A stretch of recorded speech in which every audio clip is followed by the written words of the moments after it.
Okay, so welcome. This is class number 7 of our 8-week series at PCC, and it's just been wonderful. I'm always a little shocked by the passage of time, and that next week is our last week because I just build like an emotional comfort in like the predictability of seeing everybody every week. So that's always a little bit of a um, process.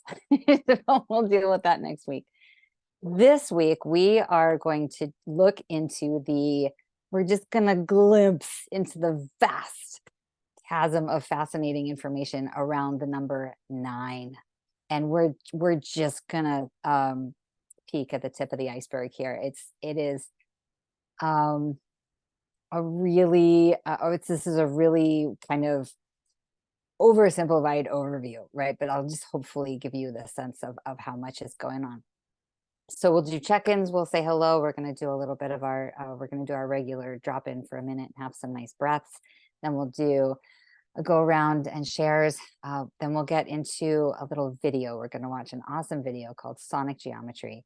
And then we're going to get into a tiny little PowerPoint, and then we'll draw. That is the nature of this evening for us. And I want to invite you to take a moment to drop in together and close your eyes and bring your attention inward, concentrating on your breath, nice and gently at your own pace, breathing in through your nose and exhaling out through your mouth.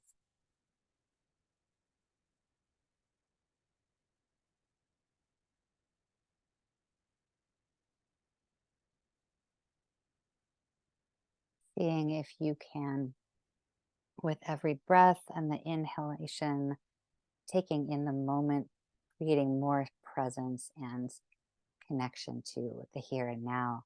And on the exhale, releasing what does not need to be present, what you're carrying from the rest of the day. See if you can let it go and build that cycle of presence and release on the inhale and the exhale.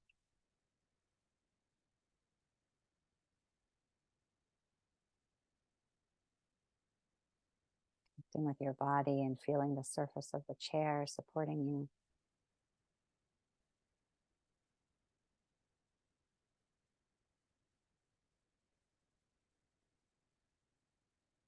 Taking a little inventory, noticing anywhere you're carrying tension, either mentally, emotionally, or physically.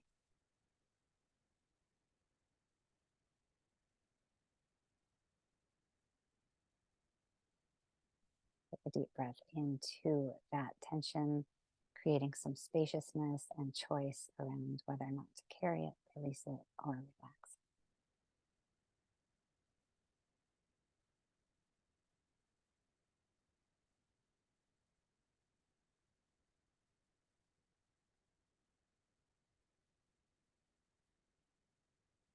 And taking a nice deep breath into your heart, feeling a sense of gratitude for all the blessings, seen and unseen, contributing to our miraculous reality.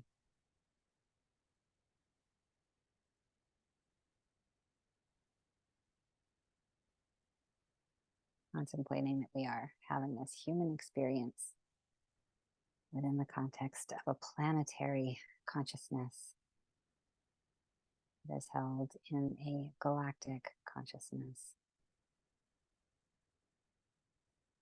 Our solar system spinning, spiraling, and twirling at galactic speeds of light in this infinite and vast universe.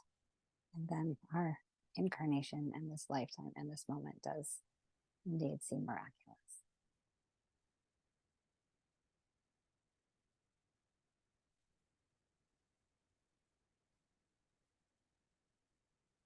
If you're ready, we can come back to our shared set of boxes.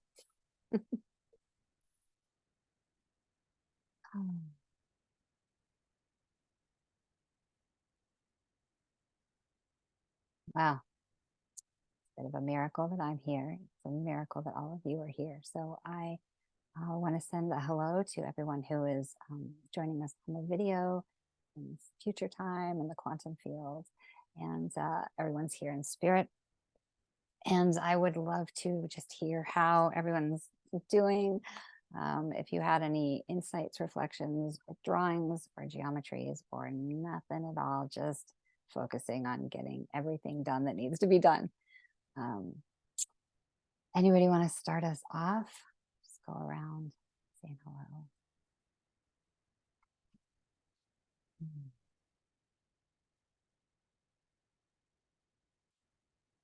I can start.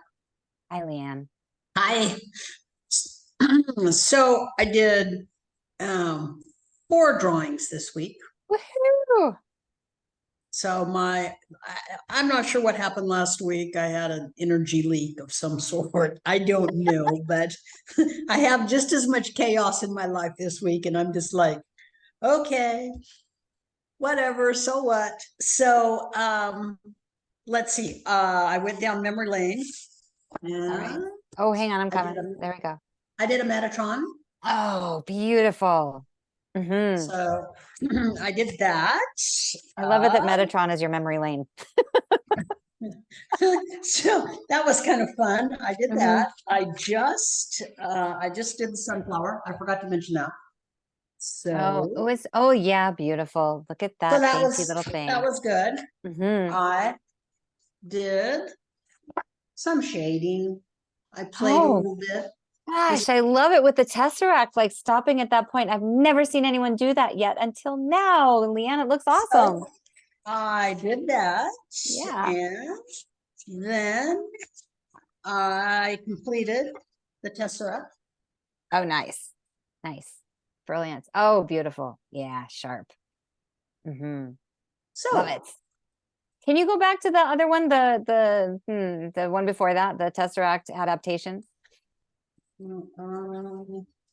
Because I have not yet, honestly, seen, the reason I do it that way is to create those points where you can pause and make more art. And I certainly have never seen anyone adapt it to that degree. Leanne, I don't know, but I think this is a marker of some super cool expansion for you. Okay. I mean, because there's, first of all, there's you're drawing four drawings in a week. What energy leak last week, this week, I don't know, but it's still just as chaotic. That seems significant. You've got some Metatrons in your memory bank, so you're just like, oh, I'm just going to go down there and play. And that there's the aspect of shapes, right? Doing the shapes, doing them in different colors. It seems to me in all the different classes that I see with people that come in with drawings, lots of times there's color variations, right? And those are beautiful. I don't usually see anyone change the geometry, right? And find different pattern or structure in there. And I mean, I do, but I don't, but that is striking me as a new branching out somehow for you. And I'm just so excited. That's thrilling. I think that just made my day, Leanne. Okay, good. Well, it made my day too. So yay. Awesome. Oh, okay. Thanks for that. Yeah, brilliant. I love seeing what comes through in the weeks between. Thank you. Yeah. All right. Hey, Joni. So what is striking me right now is that I have what I'm doing is sharing with you unfinished work, and I've never gone through a notebook. I'm almost at the end of my notebook, and there's so much unfinished here, and it's not bothering me. Oh, which is yeah, that's huge. It is a huge thing for me. I'm like, it's just more thing to pile on, like what I didn't do today. But so I'm going to share a couple of unfinished things. This one I think is just pretty and basic. Oh, it's beautiful. Love it. This one. Hang on a second. Is anybody else getting an echo on me? Is ever? Let's see. Zabby, are you getting? What happened? Am I causing the echo? I'm not getting an echo of you. Just if I just no, it's just naughty. Oh, weird. Joni, try muting for a second. Okay. Is it still there? Oh, that's weird. Joni, do you have 2 apps open? I think it's got to be on your end, which is okay. I'll be quiet, which is hard for me to do. I can, you know what? I can just be quiet too. I can have some. Is it any better? I closed my browser. I think because it started it up in a browser as well as the app. Okay, let me see. There you go. Better? Yep. Thanks, Yep. It's Abby. gone. Cool. Okay. Okay, great. Okay. So Unfinished business. Yes. finished. This is unfinished. This one is my favorite thing. I'm very lit up about it. It is unfinished, but it might be finished. Mm-hmm. Oh, I would be lit up about that too. That is next level. I really like that one a lot. The shading was very fun to do, and Wow. and then I had spoken once of this one that is just the seeds. You know, I started to do this one with acrylic paint and canvas, and it's like seeds or flowers or whatever. But Oh yeah. one of my favorite pieces of this are the fish. Wait, the fish Oh yes. out there. I You're love like, wait a those. minute, it's turning into like 3 fish flipping in the pond. So eventually I'll get back to finishing this. There's more to come, but Oh my gosh. I'm gonna So not judge beautiful. myself and just be okay with what I've enjoyed doing. So thank you. Oh my gosh. Oh, those are so awesome. When you started out, I was like, okay, here we have a metaphysical existential contemplation about finished and unfinished. Like, like that's where it I have came no to. idea. I know. But Big deal. that second one is just so clearly unfinished. It's like it just beckons, you know, because you've already got the fine lines on the outside. It's like, oh, I got to do more on All that. this stuff on the in the outside circles Hang on, let me spotlight you. Hang on. sorry, Yeah, this is in pen. As you know, I go straight for pen, but straight all for these it. lines within each of those sections are pencil. So that is all still TBD. It could be erased. It's been erased about 5-6 times already. So we'll just see. Wow, that is, yeah, I'm excited for whatever that happens and may not get to see it. I know, totally. That's just a very exciting piece. Thank you. I had a great half of the week, and then as much as I would have liked it, I have so many other unfinished things and things that I need to. I crochet, and I have like all these plans to make these little things for people and the holidays, and it's just really bearing down on me. So Yeah, because it's, you know, like a week away, 2 weeks away or something. So right. yeah, so everything at this point, just abandon everything for 6 weeks. Like it's so insane. I think more and more, like we just kind of write everything off to the holidays. That's right. But it really does spark contemplation, and I personally, I don't do it enough, but I love that practice of unfinished, where this one's over here, and then when I get the feeling, when I get inspired, I go back to that one, and this just leaves, and then I have everything I want, like anytime I want something, I've got like a little project I could work on.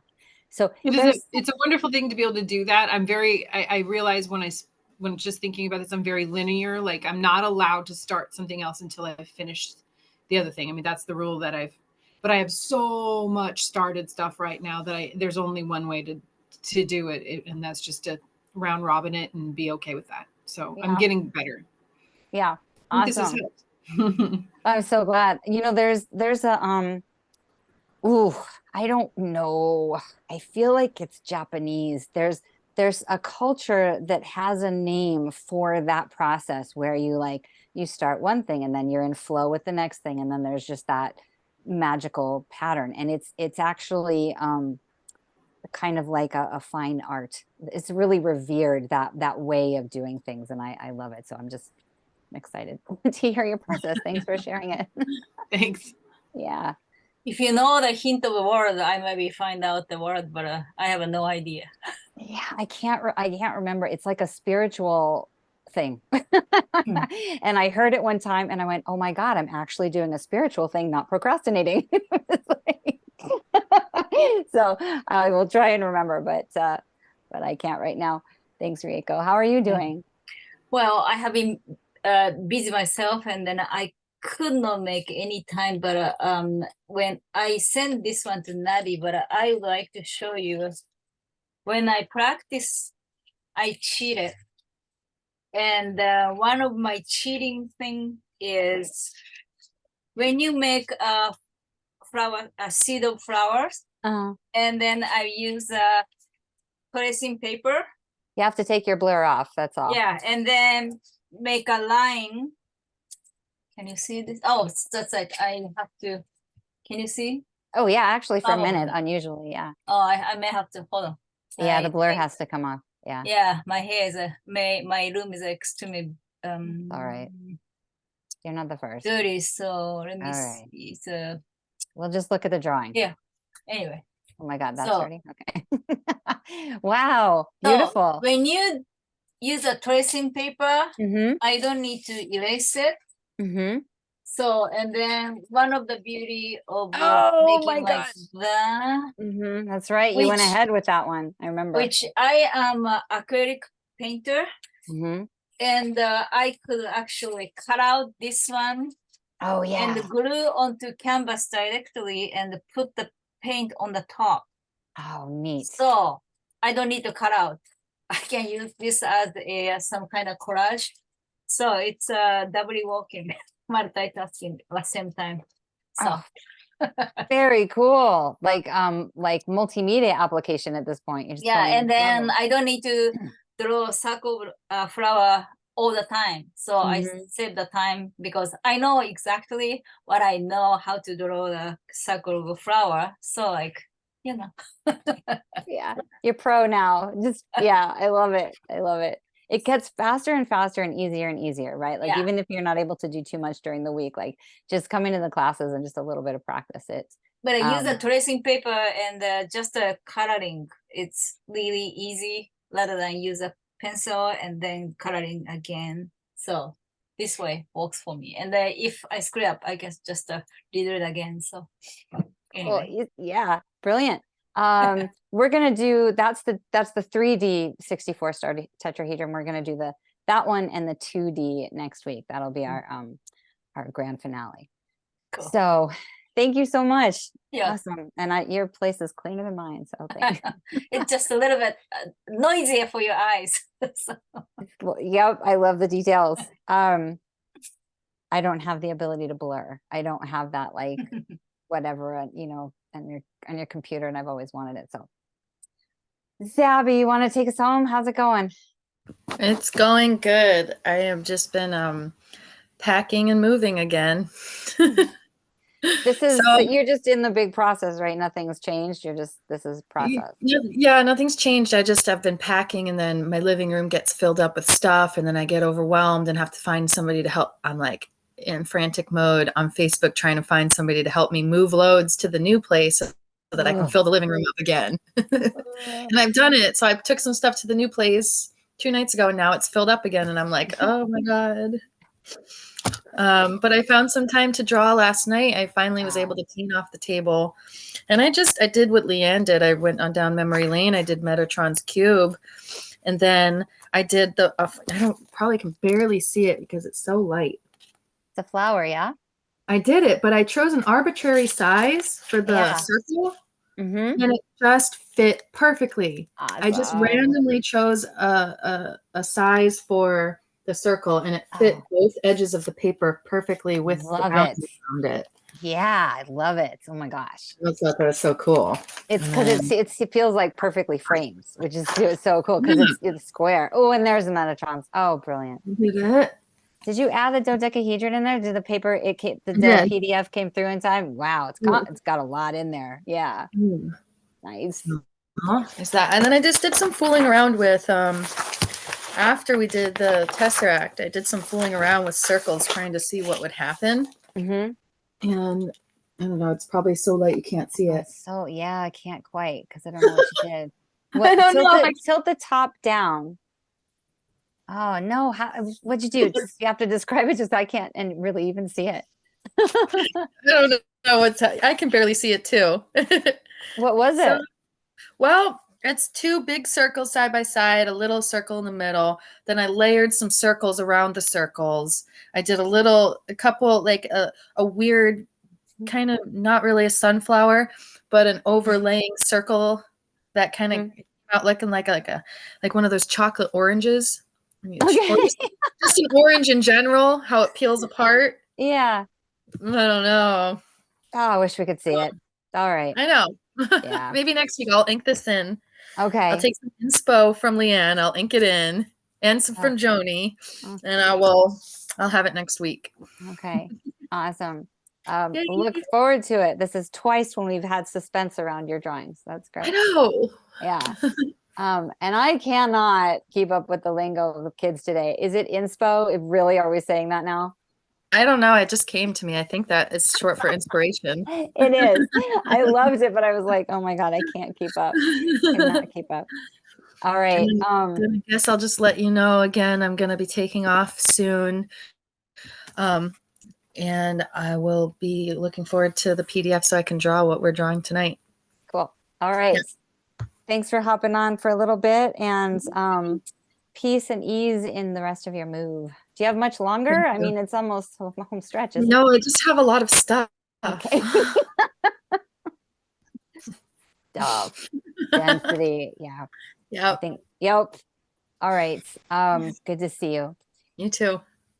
Okay. So, I did not do any drawing either this week. I don't know what I did. Anyway, I think I was recovering from the crop circle month. It was an intense process of sequencing and activations. Who knows? So fun.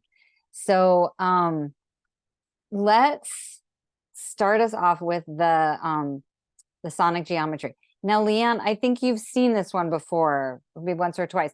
Did you? I think that you went on to watch the second half that starts with the 2160 and all of the like different, like really wild ways that 2160 shows up. Okay. Do you? Okay. So if you watch this time at the end, maybe your memory will be jogged to some of the 2160 stuff, because it's so mind boggling that I cut off the video because it's a little bit too mind boggling for us.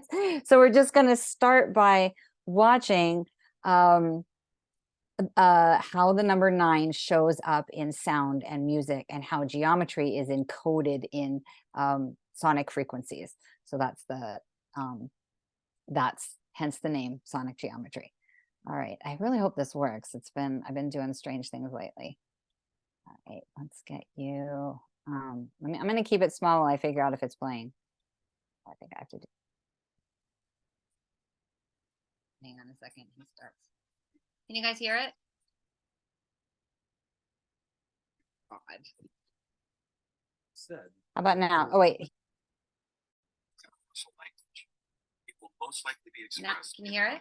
Mathematics, geometry, energy patterns, and frequency. Can you hear him talking? Could it be that this language, or at least the foundation of it, already exists? So can you guys hear him talking? Kind of.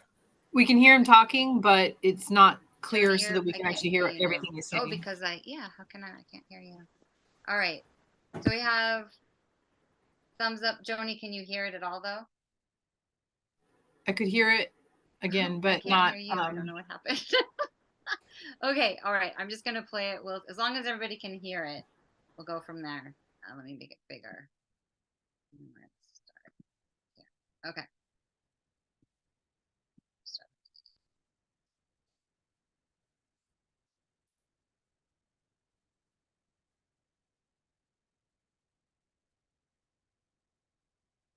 When he starts talking, tell me if you. It has been said that if there is Thumbs ever up to be if you such a can hear thing it. as a true universal language, it will most likely be expressed in the realms of mathematics, geometry, energy patterns, and frequency. Could it be that this language, or at least the foundation of it, already exists here on Earth? Is it possible that over the course of thousands of years, we have been somehow guided in the process of creating this new form of communication? And if so, what type of information will be conveyed through it that could not be expressed any other way? In the search for answers, we must be prepared to trek through both time and space, to open our eyes and minds wide enough to notice compelling coincidences, and to stand back far enough to see if the building blocks of some kind of mathematical, spatial, frequency-based language emerge. But before we begin our journey, we will pause here in the present day to notice some of the ways that we measure and tabulate the world around us. This is an important step, for how we count and measure things can be as revealing as why we count them. First, we will take a look at the way we measure time. For all practical purposes, the smallest unit is 1 second, and we all know it takes 60 seconds to make a minute, and then 60 of these minutes to make an hour. This hour, of course, is the unit by which we divide our days, and these days become months, years, decades, centuries, and so on. Speaking of 60, let's take a moment to notice that all geometry, whether it is 2 or 3 dimensional, is also derived from base 60 mathematics that provide the foundation for a 360-degree circle, which in turn provides us with all the angles and formulas for creating virtually every shape known to humankind. Now let's look at how many cultures from all over the world have chosen to count and group things.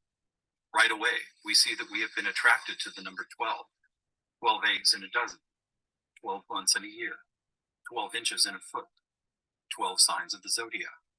Strangely, whether it's tallying disciples or mythical gods, the number 12 appears often in the telling of our greatest stories about ourselves. And what about distance? Your local town might be measured in meters or other units, but when we talk about measuring our planet, the standards we all use revert back to base 60 units of miles, minutes, or geometrical degrees. Are you noticing the pattern here? We seem to be encountering a lot of 12s and 60s. Are they related? And if so, how? To answer that piece of the puzzle, we must travel roughly 5,000 years back in time to visit the ancient Sumerian culture of Mesopotamia, for here is where our 1260-based math comes from. This counting system, which was invented by the same people who produced the world's first written language, involved counting the knuckles of the 4 long fingers on one hand and then multiplying them by all 5 digits on the other hand. If you do this, you will get a maximum number of 12 knuckles times 5 fingers, which of course totals 60. How these cosmic jumps in language and mathematics occurred so suddenly is open to debate, but it is interesting to note that the ancient Sumerians themselves wrote about being given this information by sky god visitors they called the Anunnaki. Who and what the Anunnaki were is a hotly contested subject, but one thing that cannot be denied is the fact that over 5,000 years ago, a mathematical system was born that incredibly still serves us today. So now that we have our various units of measurement, all based on the Sumerian 1260 counting system, let's jump forward to a few pivotal moments in history and see what other numbers, patterns, and synchronicities appear. In the 6th century BC, on the Greek island of Samos, the famed mathematician Pythagoras led a school of thought that married philosophy, mathematics, music, and of course geometry. And while Pythagoras did not discover advanced geometry, he did apply it in new ways, especially to music. For instance, he noticed that when a tauten string was plucked, it would create a tone. And when that string was divided in half, it would make the same tone, only twice as high in pitch. Pythagoras then came up with numerical ratios based on harmonic fifths, and this led to the creation of the musical scale found at the root of most modern music. It is important to note that according to Pythagoras, all musical notes were found by using mathematics, and as such were given number values according to their placement in a kind of master grid. For instance, by using fifths beginning from note number 1, he was eventually guided to note 27. And to find the same note twice as high in pitch, he simply kept doubling it to 54, 108, 216, 432, and so on up the scale. If you've ever heard of Pythagorean tuning, you know that the number 432 is quite important. To Pythagoras himself, it probably wouldn't have stood out more than any other in his numerical grid.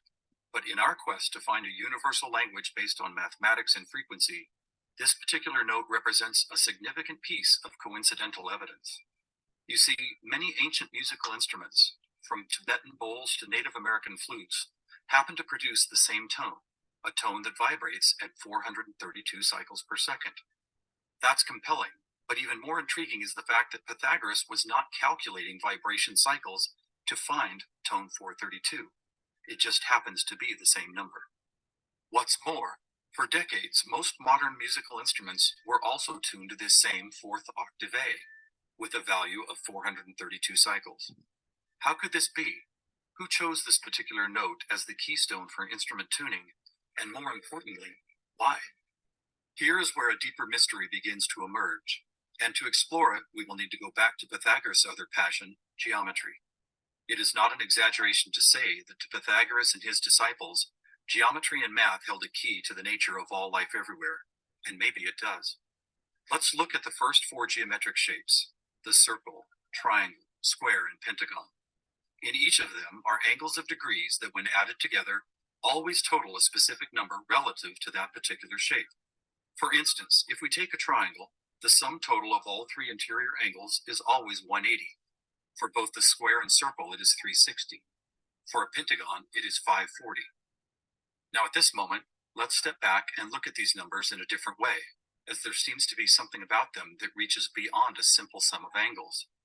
Did you notice that they happen to be in the same numerical neighborhood as tone 432? What's more, they all add up to 9, just like 432. As an experiment, let's take a look at the numbers found in basic geometric shapes, then apply those numbers as vibration cycles to hear the tones they produce. First, let's listen to what the 180 total degrees contained in a triangle sound like.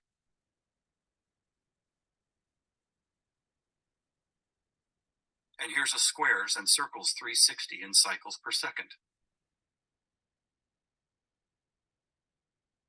A perfect octave up from the triangle. What about the pentagon at 540? That sounds like a harmonic fifth of the other two.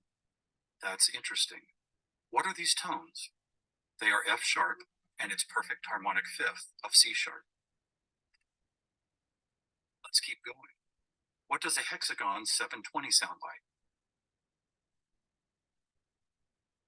Another F sharp. Here's a 7-sided septagon, which totals 900. This is an A sharp, which happens to be the note required to complete an F sharp major chord in perfect 3-part harmony.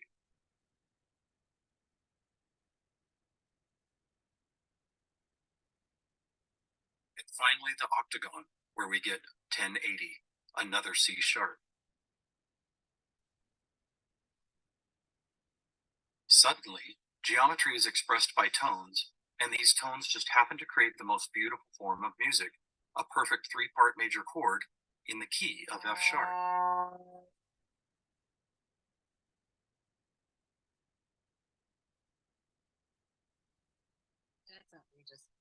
Is this something we've been missing for years? Is it important?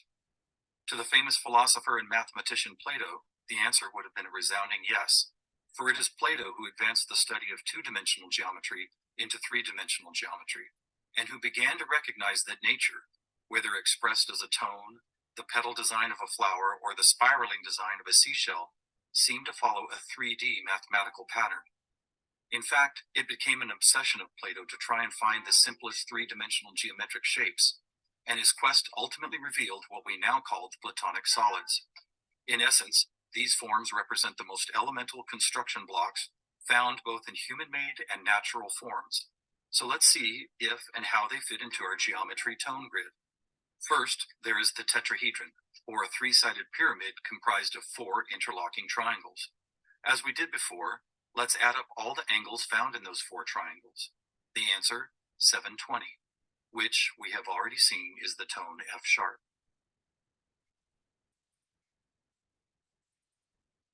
Next, we have the cube, whose 6 360-degree squares totals 2160. What does it sound like?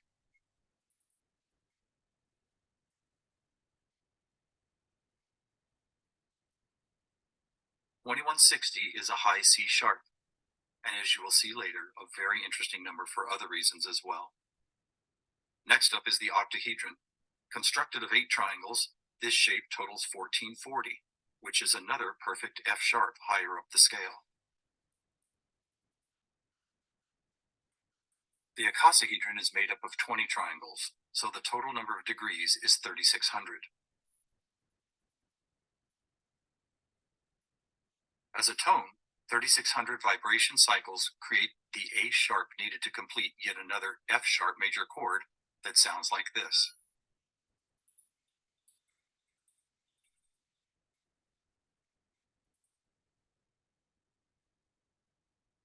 At this point, we have seen how 2- and 3-dimensional geometry can be expressed by the notes found in an F sharp major chord. Could this also be true with what is known as sacred geometry? To find out, we will first need to build a design called the germ of life, which, when repeated, goes on to reveal the seed of life, then flower of life pattern found at sacred sites all over the world. First, we start with a circle at 360 degrees, which is the familiar F sharp. We then add our second circle, bringing the total to 720. another F sharp. 3 circles totals 1080, which provides the harmonic fifth of C sharp. 4 circles is 1440, another F sharp. 5 circles totals 1800, or the A sharp needed to once again provide the harmonic third of an F sharp major chord. And finally, the 6th circle, which brings the total to 2160, another C sharp. Amazing. It's as if we can now both see and hear the flower of life pattern that has intrigued humankind for thousands of years. So now we have 2-dimensional geometry, 3-dimensional geometry, and even sacred geometry being represented by different variations of an F sharp major chord. How is this not common knowledge? How have we missed this connection? There are actually 3 explanations. 1, for reasons ranging from the mundane to the conspiratorial, musical instruments are no longer tuned to an A vibrating at 432 cycles per second, but rather 440. 2, modern tuning calls for equal temperament, which no longer adheres to Pythagoras' whole number simplicity. And 3, the tuning method required to reveal geometric shapes is based on a mathematical grid rather than mathematical ratios. This grid, if it had a name, would probably be called something like factor 9, because the number 9 is found not only in the sum of every note on the grid, but also as the number required to move up or down the scale. For instance, if we started at note A at 216 cycles, all we would have to do is add or subtract the number 9 to reveal all the other tones in that octave. And it is here, on this incredible factor 9 grid, that we find not just some of our geometric numbers, but all of them. Conversely, modern A440 tuning reveals not one correlation to geometric numbers. Now let's go back for a moment and take a look at one of these numbers, 2160, the number expressed by both the Q and the term of life pattern. You may have already noticed that without the zero, it is exactly half your magic 432. All right, now we're just That's gonna what's hear moving. Eric. But what I is got even to more do intriguing is the way a, this number keeps showing up in other large-scale measurements. Where is it? There we go. I got to do, I met Eric, the Eric Rankin who made that, and I did he and his podcast partner interviewed me, and we talked about crop circles for a little while. So he is a fascinating human. Hey, Greta, welcome. Good to see you. Yeah, time got away from me. So is it me? I can't. Did I mute something? no, I time got can't away hear from you me. either. Something must have changed on my end, but you guys can hear me. What did I do? I can hear Greta and I can You hear can you. hear me. Joni, I can't hear you either. I can So hear can somebody else come on? Because I don't know what I've done. Anybody else? Can I hear anybody else? Hello. Can't I hear can Zabby. hear All right, what have I done? Well, Turn volume. I texted, but I cannot hear haven't any muted it. tone. If everybody can That's really hear, strange. How about if it's I only me. can you? I can hear you, Reiko. I can hear Yeah. you. I didn't can hear hear the phones either, though. But that's, I mean, you know, I can watch it over. Single setting. That's really strange. Honestly, I didn't. Recording. I don't even know where to start because I didn't do anything. Honestly, that video just. Let's see, I couldn't hear Joni before. Anybody have any ideas, even though I couldn't hear you? What am I doing? Yeah, I'll check the audio settings. Do you know what I mean, though? Like, I didn't do anything. You could try closing the video or the application. I might have to hop off and hop on again because I don't know why this is. If anybody's got any ideas in the chat. Oh.